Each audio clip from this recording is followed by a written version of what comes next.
है कांग्रेस की, और इसलिए ये प्रतिस्पर्धा है।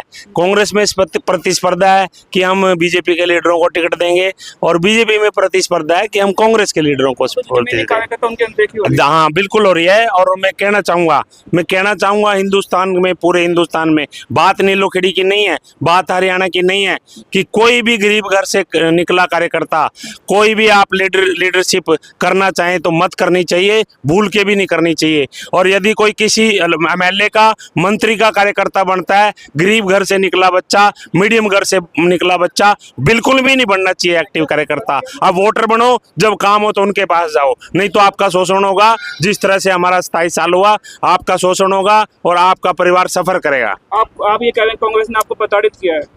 प्रताड़ित ही बोलेंगे आप जब न्याय नहीं है। आप पार्टी के पास जाइए, पूछिए नेताओं से, जो वर्कर 20 साल से काम कर रहा है उसका कोई रिकॉर्ड है आपके पास? उन 20 साल में उसने किया क्या है? तो पार्टी मना करेगी हमारे पास कोई रिकॉर्ड नहीं है। जब मौका आता है फिर उन्हीं से बायोडाटा मांगते हैं। अरे काम कर रहा है आपकी पार्टी के लिए, आप इतने पदों पे रहा है जो बंदा यूथ कांग्रेस से अब तक, आप निकाल के देखिए कंप्यूटर में आपकी इसकी एंट्री क्या है, इसने काम क्या क्या किया है, लेकिन नहीं है। और मौका जब आता है तो फिर इस तरह होती है। दयाल सिंह सिरोही। किस पद पे थे कांग्रेस में? दयाल सिंह सिरोही में संगठन सचिव रहा, स्टेट का मैं ऑर्गेनाइजिंग सेक्रेटरी रहा, और चेयरमैन रहा पीसीसी कोऑर्डिनेशन कमेटी का। किन मुद्दों पे चुनाव लड़ रहे हैं कांग्रेस को हराने के? देखिए मुद्दे ही मुद्दे हैं नीलो खेड़ी में। पिछले 15 साल से यहाँ कोई धरातल पे काम नहीं हुआ। आप सड़कों की हाल देख लीजिए, और आप देख लीजिए कि फिर वही जो पुराना रिजेक्ट माल था उसमें पूरी तरह से प्रेस की और उसको ड्राई क्लीन किया और फिर कांग्रेस में पेश कर दिया। और वो गरीबों के शोषण हो रहा था, जहाँ बीजेपी में शोषण हो रहा था, हम उनके अधिकारों के लिए लड़ते हैं।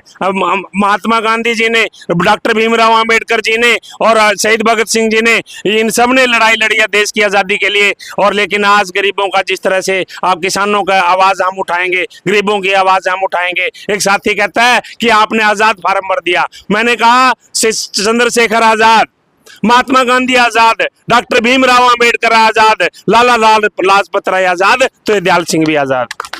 अच्छा, किन मुद्दों पे चुनाव लड़ेंगे? मुद्दे हैं यहाँ। रोजगार का सबसे बड़ा मुद्दा है। धर्मपाल कोई भी रोजगार के लिए जाता था, कोई भी, ये मैं आपकी बाइट दे रहा हूँ, यदि मैं गलत बोल रहा हूँ तो कमेंट करें उसमें। कोई भी जाता था ये बोलता था कि रोजगार के लिए मेरे पास ना आए। आज वोट मांगने और एक और बात, मेरी बरादरी ने, मैं सामाजिक आदमी हूँ, सभी धर्मों में, सभी जातियों में विश्वास रखता हूँ, लेकिन मेरी बरादरी ने सिर पे बैठा के इसको एमएलए बनाया था, लेकिन सबको इन्हें नीचे गिरा के रखा। और कोई जाता था, पूछता था आप कहाँ से आए हो, वो बताते था कि मैं पदाना से आया हूँ। क्या मैं तो आपको जानता नहीं? जब उसने बोल दिया मैं पदाना से आया हूँ, तो जानने और ना जानने वाली कौन सी बात आ गई इसमें? आपके हिसाब से हरियाणा में किसकी सरकार बनेगी? देखिए, हम सरकार बनाना ना बनाना, हमने जिन पार्टियों ने, हम बात करते थे, आप मौके पे आते थे, हम पार्टियों में, जब पार्टियों में बात करते तो राज्य लेवल की, स्टेट लेवल की बात करते थे। मैंने राहुल गांधी जी पे 3 किताब लिखी।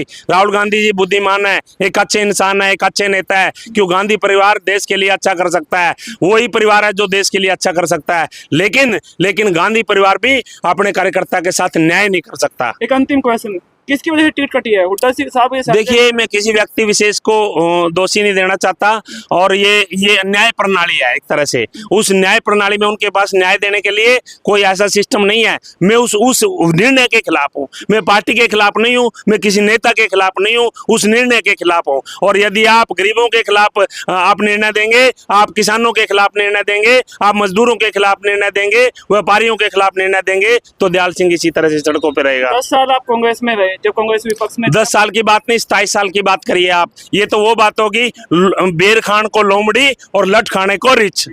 बहुत बहुत धन्यवाद।